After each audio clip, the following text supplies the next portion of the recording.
Hello guys, welcome to Ferdinand Tutorials. Today we are diving deep into the world of examination, but not in the way you might expect. So friends, I would love you to get ready to uncover the hidden truths about examination malpractice that no one ever talks about. Meanwhile, this is 12:09 a.m. Nigerian time. I'm very weak, but I decided to discuss this topic with you and as well share my story about this particular subject. I hope you love it. So what happened was I got admission in October 2018. I didn't start school because then we were on strike. So I started school on February 2019. So, I came to Imo State University. I didn't know anybody. I was like, okay, let me start from somewhere. I started looking at where our lectures do take place, where my department, biochemistry, where my faculty, then it was Faculty of Sciences. So, at the end, I was able to, see some persons that also studied biochemistry. So we started, looking for our venue, and at the end of the day, we found our venue. We started class the next day, and a lot of people were in class. We have tons of students, in class, and the venue was small. So a lecturer will come, and then he'll be teaching close to 200 students, 150 students, and the students will be struggling to, hear the lecturer.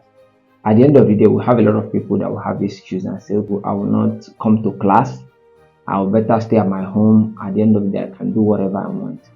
But that wasn't my story. That wasn't, the story of some of the people I was working with then. So what we did was we looked for a tutorial center, and then we started learning. From individuals. We paid them. They started teaching us biology, chemistry, physics, math, because these were the 4 courses there. Three unit courses. So I started attending tutorials. I learned a lot from tutorial centers.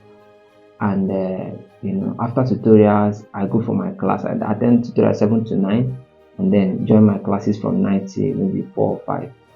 And then in the night, I'll go for my night class and read. One of the things that do happen then is people will talk to you about, "Oh, Ferdinand, you are too serious. Ferdinand, you read too much. Ferdinand, you do this, you do that." Personally for me, that would have been what I built, that, okay, this is what I want to do. I wasn't doing it because I wanted to, get the accolades of men. I was actually doing it because I already have a principle that I've built. Because my JAMB, I wrote my exam myself and I scored 233. Might not be the best score. I know I would have done more, but that is that. So, that particular morale, formed whatever I was doing in the university. So I'll go for night class every blessed day, Monday, Tuesday, Wednesday. That might not be your story, but I'm just trying to tell you what I did. So, and then at the end of the day, I'll go to exam hall. I'll write my exam myself. I will not ask for, anything in the exam. I will not actually ask any question from anybody.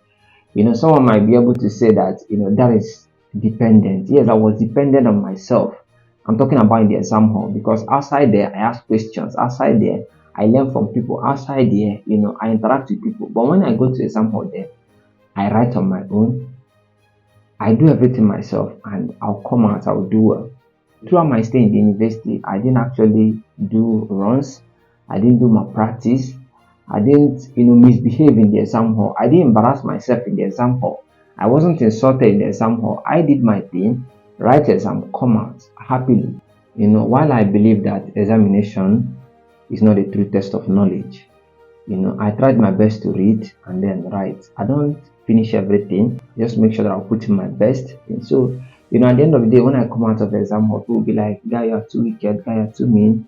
Did they take first position for this?" But I was like, this is just examination. This is not the true test of knowledge, right? The real essence of that knowledge is to use it to solve human problems, to solve societal problems. That's why we say that knowledge, when applied, is power, not just knowledge. But that knowledge, when it is applied, is what is the power. Yeah, I did all this because I understood examination as, a place where I come and then show that, okay, I understood what was taught in class. There are a lot of people that might not do well in examination, but they can do well outside the examination hall. So in the academic terrain, after teaching and everything, you don't use examination to judge an individual. And that's why I firmly stand against examination malpractice. Because this is not what you're going to judge me. So why am I going to do malpractice? So why I'm telling you all these stories is not just so that you clap for me that I'm a good person, or so that you feel like you're not doing well. No, that's not why I'm telling you this story. Why I'm telling you this story just so that you understand that you don't have any excuse for engaging yourself in exam malpractice. We cannot decide to do whatever we want. We can wake up one day and say, this is what I want to do, and then you do it. Nobody's going to force you. So that is it. That's my story. I don't know why I'm telling you. This is after 12 a.m. and I'm here telling you a story of my undergrad. It's funny, right? Have you ever wondered about the secrets that are hidden in the shadows of examination hall? Well, you are in for a treat because I'm about to reveal 5 things no one told you about examination malpractice. Number one is that examination malpractice erodes trust in the academic system. When we begin to look at examination malpractice, you begin to see that, there are a lot of things that happen. It goes beyond the students, using chips to write exam. And then we begin to see examination malpractice as falsification of, certificates, falsification of grades. Then you begin to see a second class lower student can come out with first class just because he or she, has the finance to fund, whatever. And then we begin to see that I cannot trust the judgment of this academic environment. Number 2 is that examination malpractice damages your reputation. It damages our reputation. When we engage in examination malpractice, we no longer have what to say, okay, this is not good. We already know that examination malpractice is not good, but because we are engaging in it, because we are indulging in it, we can't actually say anything about it. And then if I'm being caught in the exam hall, you begin to see that, I'll be disrespected. I'll be disappointed in myself, and I'll be like, oh Jesus, I was caught doing this. And then the lecturer will be, insulting me and everything. So at that particular point, I've actually destroyed my reputation. I can't come out and say something again and that thing will stand. Because already the whole world have seen me that this guy, you have nothing to offer. You always cheat in the exam hall, right? The third one there is that examination malpractice causes us to be completely dependent. When we begin to look at dependency, we begin to look at an individual that don't have, the sense of doing things on his own. We have to wait for validation from an external individual to actually take that action. Let's take for instance in the exam hall. When he or she is being given an answer script, that particular individual cannot write anything on his answer script until the source that is producing the answer will write his name. And if you don't look well, that particular person that is waiting for you to write your name will actually, write your name, your own name, like as his own name. Do you understand? And that's so bad. That particular person is dependent. And then you begin to see that in life, that person might struggle because he or she might not, make decisions on his own. Life is tough. Life is mean. You have to make tough decisions on your own. This one there is that examination malpractice undermines academic integrity. When someone graduates with first class these days, I don't really look at it as, okay, this is so special.